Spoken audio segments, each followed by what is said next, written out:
राजधानी पटना से खबर। लोकतंत्र की हत्या की गई है। विधान परिषद की सदस्यता रद्द होने के बाद रामबली सिंह चंद्रवंशी का बड़ा बयान। एमए न्यूज लाइव के साथ नीरज कुमार की विशेष रिपोर्ट। जो आपकी सदस्यता है, देखिए, सदस्यता रद्द का जो पेपर के माध्यम से, मीडिया के माध्यम से जो परोसे जा रहे हैं, सत्य थोड़ा उससे भिन्न है। इसलिए भिन्न मैं कह रहा हूँ कि कहीं पर निगाह और कहीं पर निशाना है। जिन मूल्यों की रक्षा करने के लिए मैं राजनीति में था, उन सवालों को उठाना मेरा लाजमी है। और उन सवालों को मैं आज से नहीं, 2015 में जब ये काला कानून लाया गया माननीय नीतीश कुमार जी के द्वारा कि अपेक्षाकृत 3 संपन्न जातियां तथा तेली, तमोली और दांगी को जननायक कर्पूरी ठाकुर के 1978 में अति पिछड़ा वर्ग की जो कोटा आरक्षण सिस्टम इंट्रोड्यूस किया था, उस आरक्षण को अर्थहीन बना दिया। अब 110 जातियों का सवाल था। बीच में भी कुछ जातियां आई, लेकिन उससे हम लोग को दिक्कत बहुत नहीं थी। लेकिन ये संपन्न जातियां इसमें आ गई और इसके हक जो है 70% से लेकर 100% तक हकमारी करना शुरू कर दिया। ये हम लोगों के लिए अस्तित्व का सवाल था कि आगे आने वालों में हम लोग जहां मुख्य धारा में जाने की बात कर रहे थे, आज भी आप देखेंगे कि बिहार सरकार ने जो जातीय आंकड़े जारी किया, वो 36.01% अति पिछड़े वर्ग की आबादी है। लेकिन सत्ता और शासन से बिल्कुल हाशिए पर है। नौकरी में भी उनका जो आरक्षण है उतना भी नहीं मिल पाता है। तो आज़ादी के 77 वर्षों के बाद भी इतना बड़ा वर्ग आज उपेक्षित है, आज सत्ता और शासन से वंचित है, हाशिए पर है। तो आखिर क्या वजह है भाई?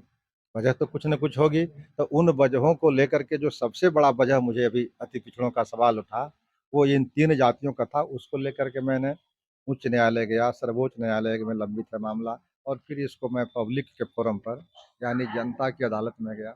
और जनता की अदालत में गया ही नहीं, मैं तो इस पर बड़ा सा कार्यक्रम गया। आज जननायक कर्पूरी ठाकुर को भारत रत्न मिला है, उसके लिए बहुत लोगों श्रेय लेने का होड़ मचा हुआ है।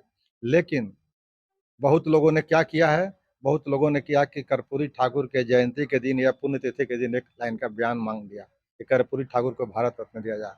लेकिन इसके लिए अभियान कोई पार्टी, कोई व्यक्ति, कोई संगठन चलाया, लेकिन हम लोगों ने अति पिछड़ा आरक्षण बचाओ संघर्ष मोर्चा इसके लिए रथ यात्रा 1 महीने का कराया। 7 दिन का 110 किलोमीटर की पद यात्रा किया जननायक कर्पूरी ठाकुर के जन्मस्थली कर्पूरी ग्राम से लेकर के पटना तक, और मिलर स्कूल के मैदान में अति पिछड़ा आरक्षण बचाओ सम्मेलन के मार्फत जननायक कर्पूरी ठाकुर को भारत रत्न देने सहित तेली, तमोली, दांगी को अलग करने की बात किया। उसमें हजारों लोग बिहार के हर कोने से, हर जिले से लोग आकर के इस पर मुहर लगाई। तो यह जो आंदोलन चल रहा था, इसमें यथास्थितिवादी जो राजनीति में जो दबंग पिछड़े वर्ग के लोग हैं, उनको कहीं न कहीं आँख में चुभन हो रहा था। और उस दबंग पिछड़े वर्ग की राजनीति कौन करता है सबको मालूम है। ये 2015 में सत्ता किनकी थी उनको मालूम थी, और कल भी जब मैं आंदोलन कर रहा था सत्ता उन्हीं की थी। इसलिए उनको लगा कि रामबली सिंह 110 जातियों को सवाल उठा रहा है, मुखर तरीके से उठा रहा है, आँख में आँख डाल करके बातें कर रहा है, ये नगवार गुजर रहा था। इसके लिए उन्होंने एक मोहरा बनाया कि इन्होंने हमारा अपमान किया है, हमारा दल के विरुद्ध कार्य किया है।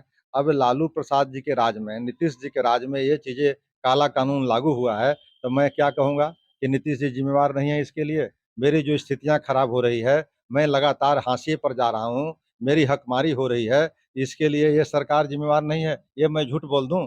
और अगर सच मैं बोल रहा हूँ, तो लोकतंत्र में मौलिक अधिकार है कि अपने जो हमारे समाज है, जिसको 110 जाति की मैं बात कर रहा हूँ, उस समाज से मैं आता हूँ, तो उसकी हिफाज़त के लिए, उसके मुख्य धारा में लाने के लिए अगर सच बोलना बगावत है, तो समझो हम भी बागी हैं। सर और अति पिछड़ों का जो है आप अति पिछड़ों का आप बहुत बड़े जो उसके लिए मांग जो कर रहे थे, जिसका कारण आपका परिणाम ये मिला कि आपको सदस्यता से जो है कि हाथ भी धोना पड़ गया। जबकि आपने जिस तरह से 110 जातियों की जो आपने उसके सम्मान की बात किया, उसके आरक्षण की बात किया, जो अदर लोग इसमें प्रवेश किया उसको आपने रोकने का मने मांग जो आपने किया, इसका जो है परिणाम जो दिया गया, इस पे आपको क्या लग रहा है कि आपके साथ 110 जो है जातियाँ हैं, क्या आपके साथ हो सकता अब 110 जातियों का सवाल आज तक हमसे अधिक मुखर होकर के तो किसी ने नहीं उठाया, और इस हद तक जा कर के इसलिए उन 110 जातियों को मुझे उम्मीद है कि आज नहीं तो कल, कल नहीं तो परसों ज़रूर इकट्ठे होंगे और इकट्ठे होंगे तो बिहार के अंदर राजनीति में एक नया मोड़ मिलेगा। इसलिए इन सवालों को मेरे पास तो उदाहरण और आंकड़े बहुत हैं। जैसे उदाहरण मैं 2 को देना चाहता हूँ कि अभी बिहार के अंदर 17 नगर निगम हैं। उसमें से 3 पद नगर निगम के मेयर का पद आरक्षित था अति पिछड़ा वर्ग के भाइयों-बहनों के लिए। लेकिन उन 3 पदों पर कौन आसीन हुआ? तेली समाज के लोग।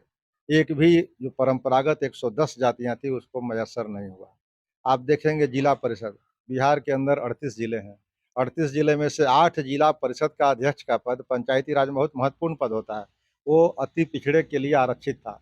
लेकिन 7 पदों पर कौन आ गए? वही कर नीतीश के अति पिछड़े 3 जातियाँ जो हाल के दिनों में आई है। तो इस तरह से आप देखेंगे शिक्षक की नियुक्ति हुई है या मुखिया से लेके प्रमुख से लेके और जहाँ-जहाँ भी आरक्षण है, उन सब पदों पर वह जाति जो है 3 जातियाँ वो 70 से लेकर के 100% तक हकमारी कर रही है और ये लगातार 8 वर्षों से चल रहा है। तो अब बताइए कि 8 वर्षों के अंदर आपके पास डाटा पर्याप्त है समीक्षा करने के लिए? आप अगर सरकार लेकिन सरकार हाथ पर हाथ धरे बैठे हुए है और हम लोग लगातार आंदोलन करते जा रहे हैं और जब आंदोलन धीरे-धीरे तेज हो रहा है, तो समस्या उठाने वाले को ही सीधे खत्म कर दिया जा रहा है। समस्या के समाधान की दिशा में कोई कार्रवाई नहीं हो रही है। यानी कहने का मतलब है कि अति पिछड़ों की आवाज़ प्रोफ़ेसर रामबली सिंह को जो है, इस तरह से जो है उसको बर्खास्तगी कर के उस आवाज़ को दबाने की माने 110 जातियों को आवाज़ को दबाने की बात हो रही है। हाँ, निश्चित रूप से 110 जातियों की जो मैं आवाज़ बन कर के सामने रखा हूँ पब्लिक में और मीडिया में और सरकार के नुमाइंदे के पास, वो उन लोगों को नागवार गुज़र रहा है। लेकिन जितने ये लोग दबाने की कोशिश करेंगे, इन 110 जातियों का आवाज़, उतने आवाज़ और मुखर होकर के सामने आएगा और आने वाला समय में बिहार की राजनीति की करवट ले लेगी, बिहार की राजनीति को प्रभावित कर देगा। इसलिए मेरा अनुमान है कि मैं भी थोड़ा भी विचलित नहीं हूँ कि अगर 110 जातियों को सवाल उठाने के लिए एक बार नहीं 100 बार भी मुझे सदस्यता का त्याग करना पड़ेगा, तब मैं त्याग करने के लिए तैयार हूँ। लेकिन अपने वसूल से पीछे नहीं हटूँगा। जो आंदोलन मैंने छेड़ा है, उस आंदोलन की सत्यता मैं प्रमाणित कर दूँगा और उसकी परिणति तक मैं इसको ले जाऊँगा। आगे का रणनीति क्या होगा सर? आगे की रणनीति तो अभी तो मैं न्यायालय में जाऊँगा, इसलिए कि सदस्यता जो मेरी खत्म की गई, वो प्रजातंत्र का गला घोटा गया। नियम की धज्जी उड़ाई गई, तो वो तो बिल्कुल बेईमानी किया गया, तो उसके लिए न्यायालय का दरवाज़ा खटखटाऊँगा। और दूसरी बात रही कि मैं जो 110 जातियों की बात कर रहा हूँ, उनके बीच में जाऊँगा कि जो सवाल मैं आपको उठा रहा हूँ, उस सवाल को थोड़ा और गति देने की ज़रूरत है। अभी मैंने एक कार्यक्रम भी हम लोगों ने रखा है, 28 फरवरी को बिहार विधानसभा घेराव का, उसको और मजबूती से घेराव करेंगे ताकि जनता के बीच में संदेश जाए कि जिन सवालों के लिए हम लोग लड़ रहे थे, वो सवाल और आगे फैलते जा रहा है, विस्तार होते जा रहा है। ये मेरा अगला कदम है।